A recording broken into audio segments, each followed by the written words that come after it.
حکومتوں سے پیسے آ کر پاکستان چونکہ ایسے تھا تو چونکہ ایسے تھے پترو، پاکستان مکروز سے خوشحال اور مضبوط کب ہوگا؟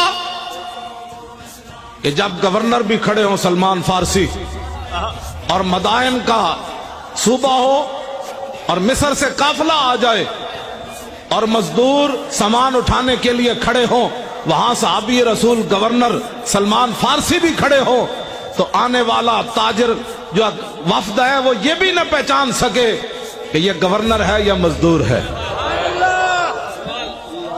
بس اس دن پاکستان مضبوط ہو جائے، لمبے لمبے مذاکرات کرنے کی ضرورت ہی نہیں ہے۔ جس دن فاروق اعظم خط لکھے حمص کے اندر کہ غریبوں کی سب سے زیادہ غریبوں کی فہرست بھیجو، تو سب سے اوپر سعید بن عامر الجمحی کا نام لکھا ہو، حضرت عمر پر کر گئے یہ سعید بن عامر جمحی گورنر ہے؟ ہاں جی، وہی سب سے زیادہ غریب وہ تھے۔ جس دن سب سے زیادہ غریب گورنر ہو جائے گا، پاکستان مضبوط بھی ہو جائے گا اور خوشحال بھی ہو جائے گا۔ ٹھیک ہے جی، ہاں۔ جس دن بادشاہوں کی بیٹیاں پیاز سے روٹی کھائیں گی، عمر بن ایسے زکاتیں، ورنہ تو زکات لوگ بڑے بڑے حکومتی عہدیدار کھا جاتے ہیں۔ عمر بن عبدالعزیز اپنی کمرے سے گزرے، ان کی جوان بیٹی کھڑی تھی، آپ قریب سے گزرے تو اس کے منہ سے بدبو آئی۔ آپ نے اپنی بیوی کو جا کر کہا کہ میری بیٹی منہ نہیں صاف کرتی؟ میں کرتی ہے۔ کہا میں تو قریب سے گزرا، بدبو آ رہی تھی۔ لاکھوں سلام ہو عمر بن عبدالعزیز تیرے گھرانے پر۔ ان کی بیوی کہنے لگی کہ اتنے دن ہو گئے گھر میں ہانڈی نہیں پکی، پیاز سے روٹی کھاتی ہے۔ اس لیے بادشاہ کی بیٹیاں جب پیاز سے روٹی کھائیں گی نا، پھر 8 صوبوں سے زکات واپس آ جائے گی۔ ہر گورنر لکھ دے گا یہاں زکات لینے والا ہی کوئی۔ یہ لمبے چوڑے تو مسائل ہی نہیں، مذاکرات کرنے کی ضرورت ہی نہیں، کتابیں لکھنے کی ضرورت ہی نہیں۔ ہاں جی، پھر کے گلی گلی تباہ، ٹھوکریں سب کی کھائے کیوں، عقل جو دل کو دے خدا پھر تیری گلی سے جائے کیوں۔ جب 36 لاکھ مربع میل کا حکمران ہو اور 36 پیوند لگے ہوئے ہو نا کرتے کو، تو اس دن پھر دریا کے کنارے بھی بکری کا بچہ پیاسا نہیں مرے گا۔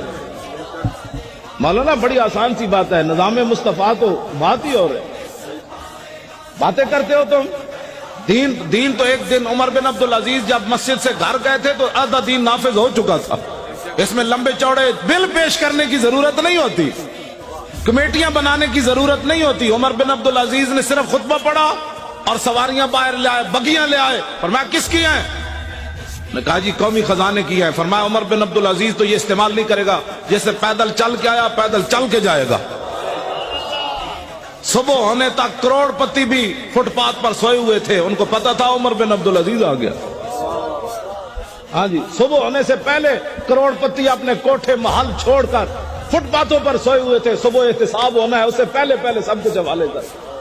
تم جو یہ نیب میں تو نہیں جانتا، مجھے تو نمانا ہی نہیں آتا اس کا کیا ہے۔ ہاں یہ بدماشیوں سے کبھی بھی پاکستان مضبوط نہیں ہوگا۔